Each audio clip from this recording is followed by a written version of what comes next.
Hi, everyone. Sorry about that. Usually, I'm bouncing around the room during facilitation, but this time I can't. So I want you all to imagine that I'm walking around the room. And I also need you all to be very, very interactive. I don't believe in me talking at you all. That's so boring. Who wants to hear me just talk? So it's going to be interactive and engaging. We have 2 activities we're going to squeeze into 50 minutes. So we're going to move through this, okay? We have the clicker ready? Thank you. So the thing that a lot of our youth have in common, and even us as adults, is trauma, right?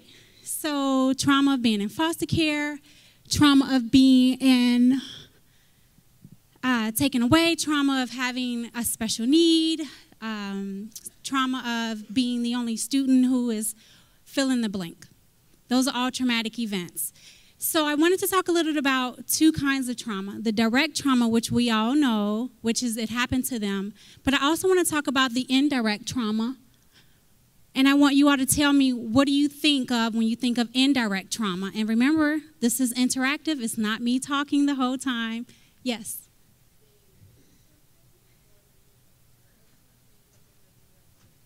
Yes. And in addition to that, it is you all. So working with the population who has experienced trauma, we sometimes experience trauma based off of that.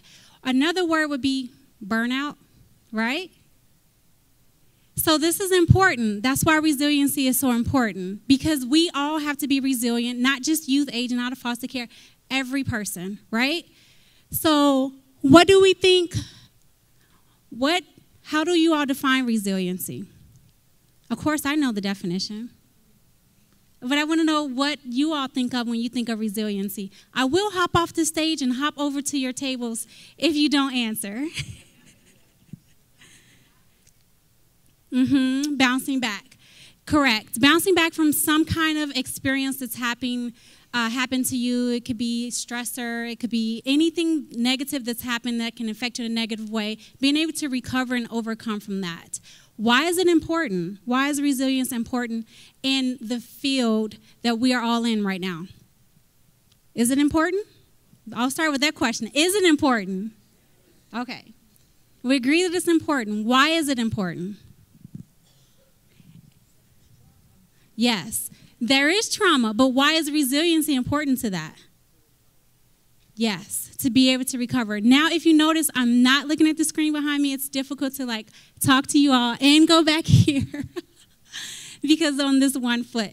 So who benefits from resiliency? Is it just youth aging out of foster care? Is it just the students we educate? Is it just youth in behavioral health? Who benefits from being resilient? First of all, you all don't understand that there are so many people who don't get that. It's not just the youth. Every person on this earth benefits from resiliency. Every person does. So the purpose for this workshop is to talk about how we're each going to identify our own resiliency, okay? Is everyone innately resilient?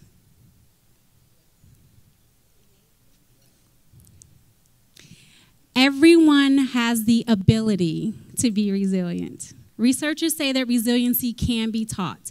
Unfortunately, not everyone has been able to utilize their internal strengths to become resilient, but everyone has the ability to be resilient. So yes. And when we are learning about resiliency, is it one size fits all? Is it, here are the traits, now go and be resilient? No, and people don't understand it either. They're like, okay, well, just teach me what made you resilient. Well, what made me resilient is not going to be the same as for you and you and you. It's different for each person because we all are unique, okay? So I want to talk a little bit more about how we recognize our own resilience and what that looks like in our everyday lives. On your tables, there's a paper. Please don't flip it over. We're going to write on the back of the paper. The front of the paper is for the second activity, so we're going to write on the back of the paper.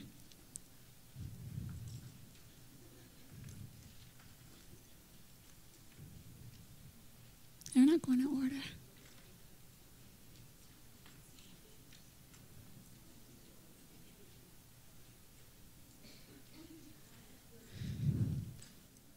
Okay, what we're going to do is we're going to think of someone we either admire, look up to, or respect. It could be someone you know or someone famous. For me, it's Oprah. I know, very cliche. I think she's awesome. But it could be a family member. It could be a neighbor. It could be anyone you think has done a fabulous job. We want to talk about someone who has faced adversity, which is why I chose Oprah.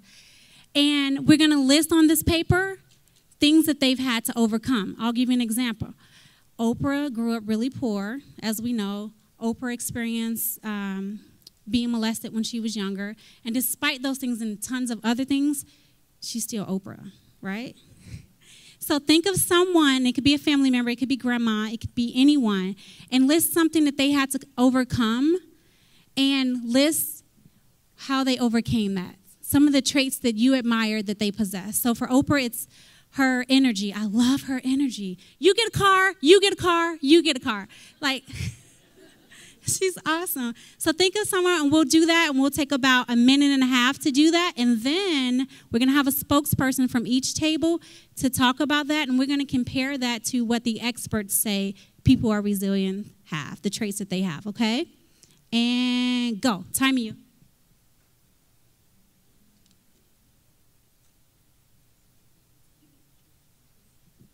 It doesn't have to be really personal. It doesn't have to be, it can be grandma was strong, she never gave up. It doesn't have to be, it can be as personal as you want it to be. And start thinking about if you're the spokesperson for the table, because I will hop down off the stage and come point you out. May I ask a person to help me? My PowerPoint is not progressing the way it should. Please. Anyone? No, it's not. It's skipping like 4 slides. Yeah. Okay. Ready? And we're going to start with this table because you all are closer. Who's the spokesperson? And remember, we're squeezing in 2 activities, so we got to breeze through this.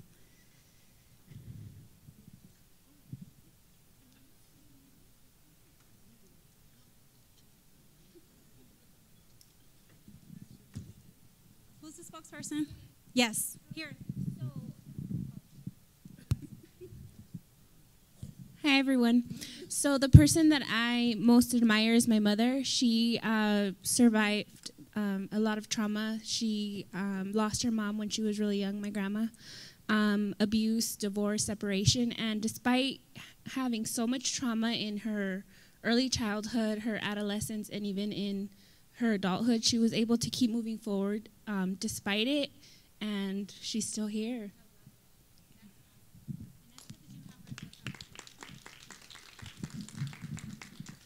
We'll do 2 more. Do I need to hop off this? I'm going to hop off. Who's next?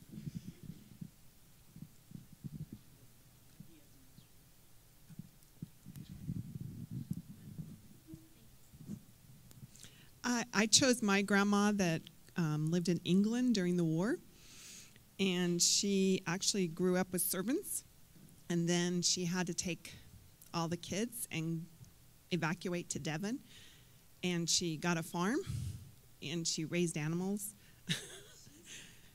Yeah, she started all over. So she was really strong.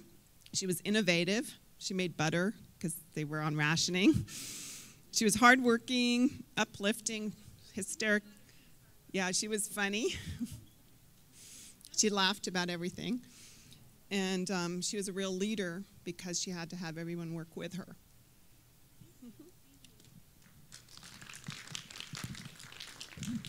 Laughter is a trait of resiliency, and I'm not going over the traits of resiliency because there's an activity and I can't give you too much information first. But laughter is one, so her sense of humor was very good. One more table. One more table. Thank you.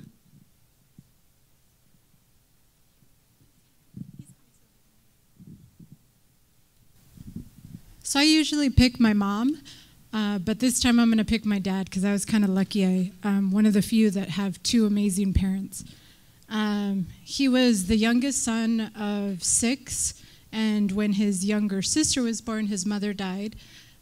He was separated from that large family and was adopted. He came to the United States with that adoption. He's had multiple job losses, houses he's lost a lot of houses. And at the end of his life, he fought cancer. And with that diagnosis, he was told he would have six weeks to 6 months to live. And he lived over 10 years with cancer because of that resiliency. So that was pretty amazing to see someone and have that example. And he did it with the best attitude, and he was extremely positive, and he was the kind of person that would walk in the room and just light everybody up. So pretty amazing person. That is awesome. Thank you for sharing that very personal story. Thank you. That's very, very inspiring. I have a question. Why is it important we know that it's important for youth to have resiliency, and we talked about everyone should have it, but I want to be more specific about why it's important for us as adults working with the youth to have it. I'll give you a hint. When you're flying on an airplane, they tell you, and in case of depressurization, you put on whose mask first? So why is it important for us as adults to be and have and harness our resilience when working with youth?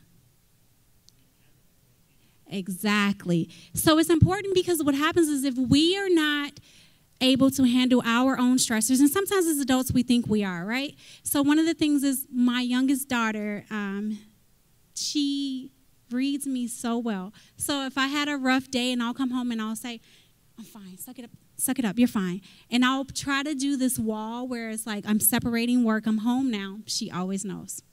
So even when we think we are burying it or pushing it to the side, a lot of the times the kids we're interacting with, they know. They know, they can tell. Like even if they don't know exactly what it is, we are coming across as not interested. Although we may be dealing with our own stuff, it may come across that the youth is uninterested or just hard or harsh or cold. So it's so important for us working with youth to identify our own resiliency and have our toolbox so that we can do our own resiliency check while we're working with them, because in addition to that, we model the behavior for the youth. We're able to show them, yes, everyone has issues, everyone has events that happen in there because it's life, but we can overcome it, right? Okay. So we're going to go into the second exercise, if my slides are right. Nope, it's still skipping.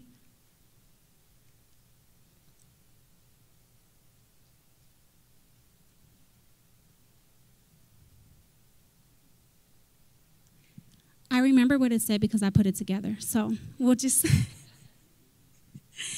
Basically what it says is that people who are resilient believe in themselves. They have a sense of purpose. We're going to see if we can get there. It keeps, yeah. No, it's a quote. See how it's, yeah. Okay, people who are resilient and believe in themselves, they have a sense of purpose, they have self-efficacy, which means everyone knows what that means, a belief that they can accomplish it. So I wanted to have you all think about, as we transition into the second activity, does that apply to the person you identify with?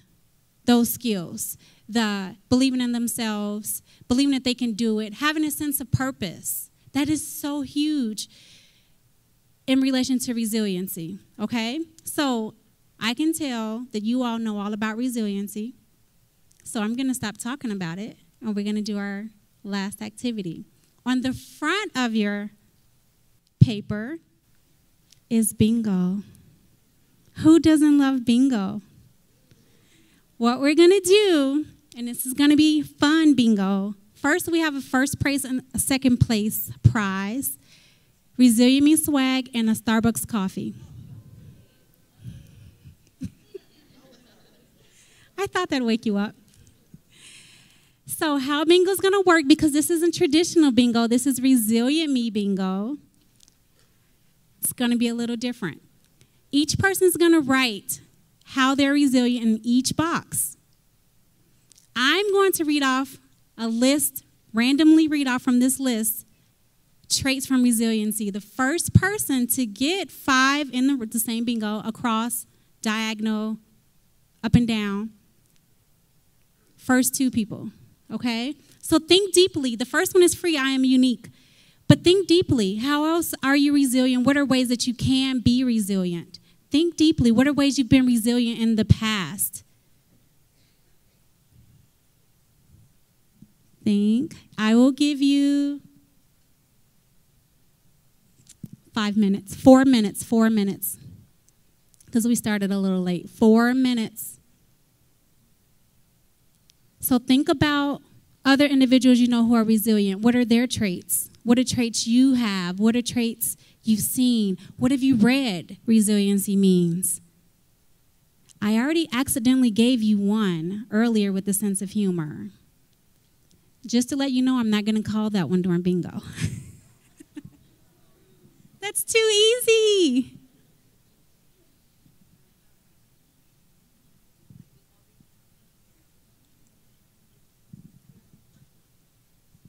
No Googling.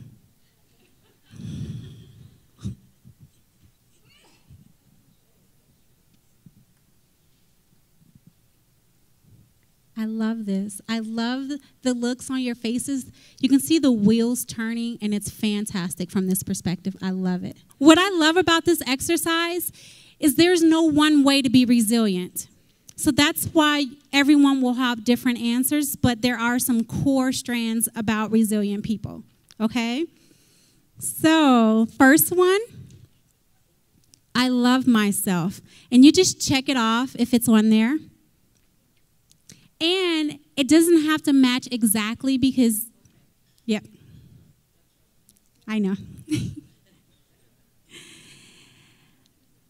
I talked to a friend.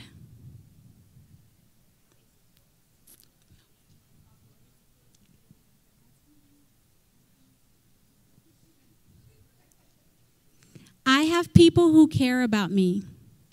That's having supports.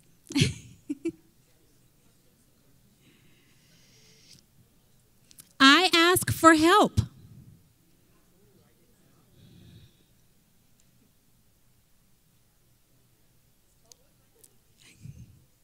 I have a purpose. I gave you that one earlier too. I am strong. We got a bingo! Woo! Come up to the stage. We still have one more. We still have one more. Come up to the stage, bingo winner. We're going to check his.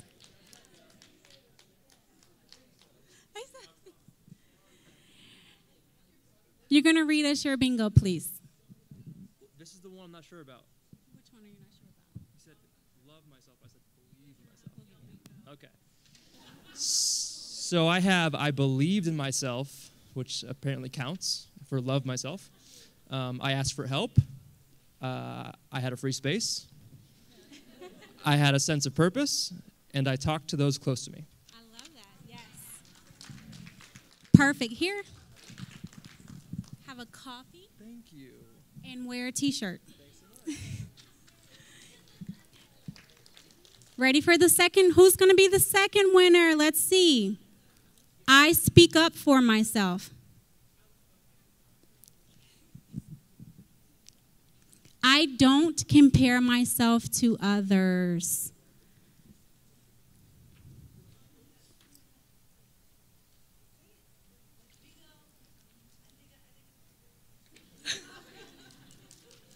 Come up, let's see. Let's see. Which one are you not sure about? Okay, you said I love myself, and when I wear makeup, that's something I really love. So I feel like that's something about me that you love yours. Yep, that counts. Confidence, and then you have to read them. Oh, I have to read them. Yeah. Because you're resilient.